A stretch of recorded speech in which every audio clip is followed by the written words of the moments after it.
एक और बेटी लव जिहाद का शिकार हो गई और इस बार भी बेटी इकलौती थी, करोड़पति परिवार की थी, घर में नौकर चाकर थे, गाड़ी बंगला था। आज की डेट में यही पूरी योजना के अंतर्गत किया जा रहा है। इकलौती बेटियों को टारगेट किया जा रहा है, करोड़पति परिवार की बेटियों को टारगेट किया जा रहा है कि जिससे बेटी भी आ जाए, धन भी आए, धर्म भी आए, बेटी भी आए। जो आज गुड़गांव में हुआ, यही कुछ समय पहले गाजियाबाद में हुआ था।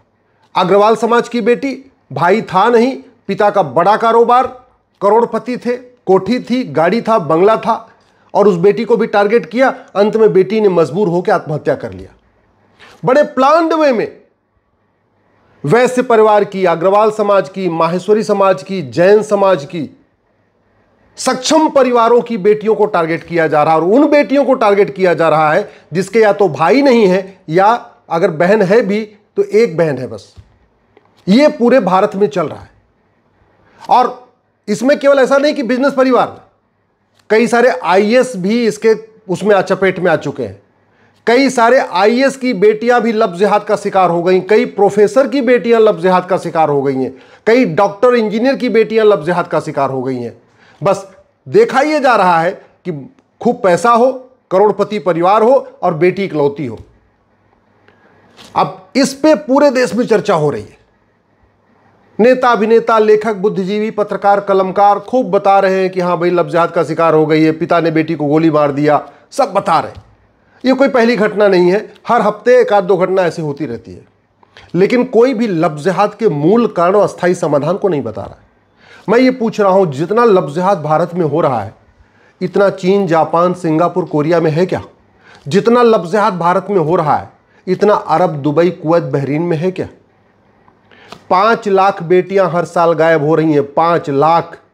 और इस 5 लाख बेटियों में 3.5 लाख बेटियां लव जिहाद का शिकार हो रही हैं। 3.5 लाख बेटियां जो लव जिहाद का शिकार हो रही हैं, इसका मतलब यह हुआ 1000 बेटियां पर डे लव जिहाद का शिकार हो रही हैं। और इसमें केवल SC ST नहीं है, केवल ट्राइबल नहीं है, केवल झारखंड, उड़ीसा या बाकी एरिया के ट्राइबल एरिया की बेटियां नहीं है। ब्राह्मणों की बेटियां हैं, क्षत्रियों की बेटियां हैं, वैश्य की बेटियां हैं, अग्रवाल समाज, माहेश्वरी समाज, जैन समाज, मारवाड़ी समाज की बेटियां हैं, इंजीनियर, डॉक्टर की बेटियां हैं, कलेक्टर, कप्तान की बेटियां हैं, प्रोफेसर्स की बेटियां हैं। बड़े प्लान्ड वे में हो रहा है, लेकिन इसके मूल कारण पे चर्चा नहीं हो रही है, अस्थायी समाधान पे चर्चा नहीं हो रही। लव जिहाद की शुरुआत होती है फर्जी सोशल मीडिया अकाउंट बना के। फर्जी नाम से व्हाट्सएप अकाउंट, फर्जी नाम से फेसबुक अकाउंट, फर्जी नाम से इंस्टाग्राम अकाउंट, फर्जी नाम से ट्विटर अकाउंट।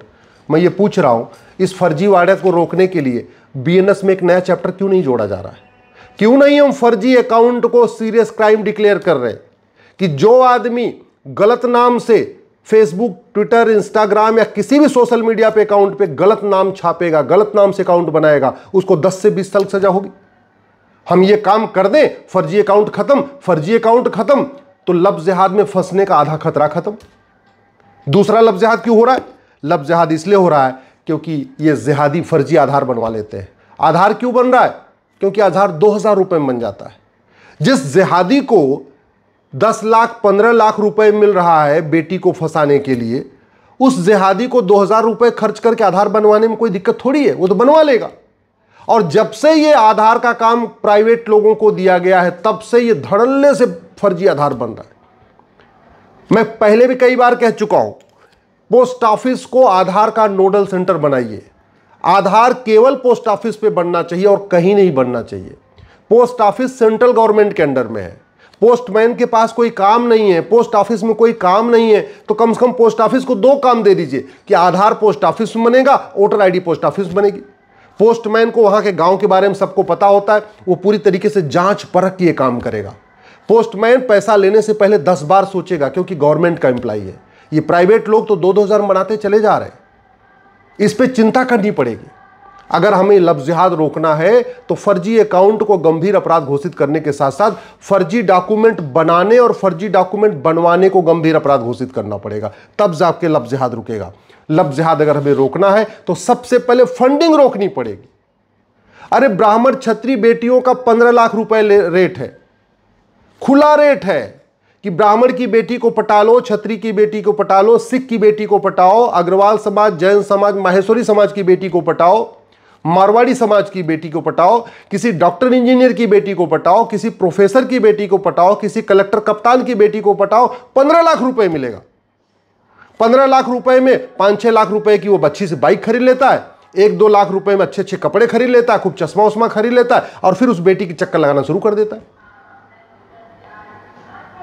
और इन जिहादियों को फंडिंग कराने के लिए कांग्रेस ने 2010 में एफसीआरए कानून बनाया था। जब तक एफसीआरए खत्म नहीं होगा तब तक फंडिंग नहीं रुकेगी, फंडिंग नहीं रुकेगी तब तक लफ्ज़ जिहाद नहीं रुकेगा। मैं पहले भी कई बार कह चुका हूं, आज भी कह रहा हूं, एक भी अंग्रेजी कानून छूटा और एक भी अगर कांग्रेसी कानून छूटा तो भारत नहीं बचेगा, सनातन धर्म नहीं बचेगा। क्योंकि अंग्रेजों ने और कांग्रेस ने जितने भी कानून बनाए हैं सब वो भारत को बर्बाद करने के लिए, हिंदुओं को खत्म करने के लिए, हिंदुस्तान को खत्म करने के लिए, सनातन को खत्म करने के लिए बनाए। अगर जब तक इनकी फंडिंग नहीं बंद होगी, और फंडिंग कहां से आ रही है? नकली दवाओं के कारोबार से। ये नकली दवाओं का कारोबार क्यों चल रहा है? क्योंकि कानून घटिया है। नकली दवाओं कारोबार बंद होगा, लफ्ज़ जिहाद की फंडिंग रुकेगी, लफ्ज़ जिहाद की फंडिंग रुकेगी तो स्वाभाविक सी बात है लफ्ज़ जिहाद कम होगा, हमारी बेटियां बचेंगी। इसलिए हमें ये नकली दवाओं के लिए जो कानून है इसको बदलना पड़ेगा। कानून महाघटिया है। जो ड्रग जिहाद चल रहा है भारत में, उससे जो पैसा आ रहा है, ड्रग के जरिए जो पैसा आ रहा है, अफीम, कोकीन, हीरोइन बेच के, उससे लफ्ज़ जिहाद की फंडिंग हो रही है। तो जब तक ये जब तक ये ड्रग जिहाद नहीं रुकेगा तब तक फंडिंग नहीं रुकेगी, फंडिंग नहीं रुकेगी तो लफ्ज़ जिहाद नहीं रुकेगा। और फिर समाधान क्या है? इस जो ड्रग के खिलाफ कानून बना, इसको सड़ा हुआ कानून, इसको फेंका जाए। नशा तस्करों की 100% प्रॉपर्टी जब्त करने, नागरिकता खत्म करने, आजीवन कारावास, फांसी देने के लिए कानून बनाया जाए। इनको जो जिहादियों की फंडिंग हो रही है वो बेनामी फंडिंग हो रही है, कई बार कैश में नहीं होती। इनको बाइक मिल जाती है, इनको मकान मिल जाता है, इनको और दुकान मिल जाती है, अलग अलग तरीके से फंडिंग होती है।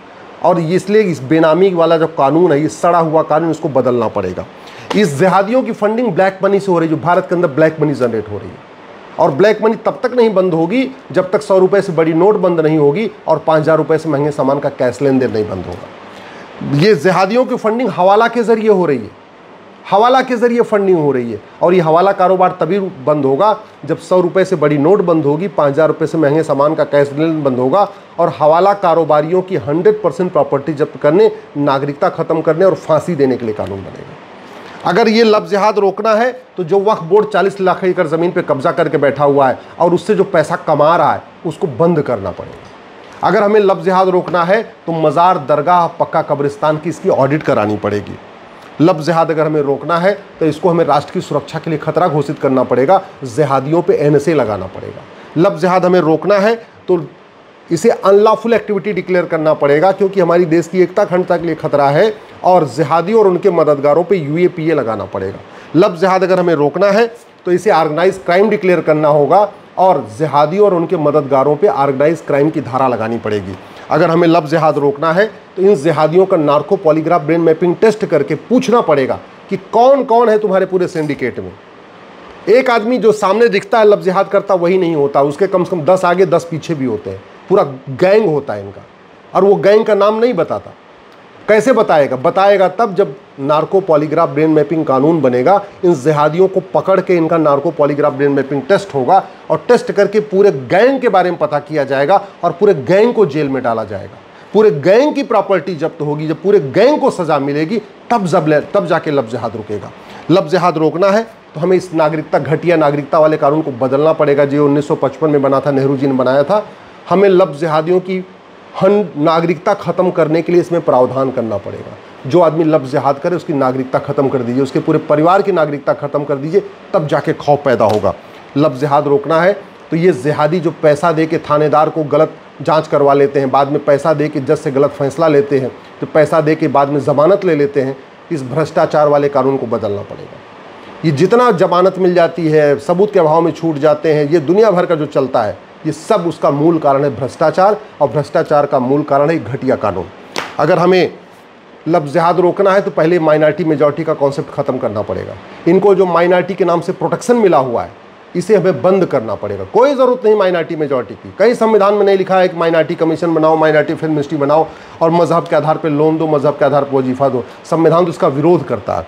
अगर हमें लफ्ज़ जिहाद रोकना है तो भारत में ये मदरसा बंद करना पड़ेगा, मिशनरी स्कूल बंद करना पड़ेगा, मैकाले स्कूल बंद करना पड़ेगा, मॉन्टेसरी स्कूल बंद करना पड़ेगा और भारत में 10वीं तक समान शिक्षा लागू करना पड़ेगा।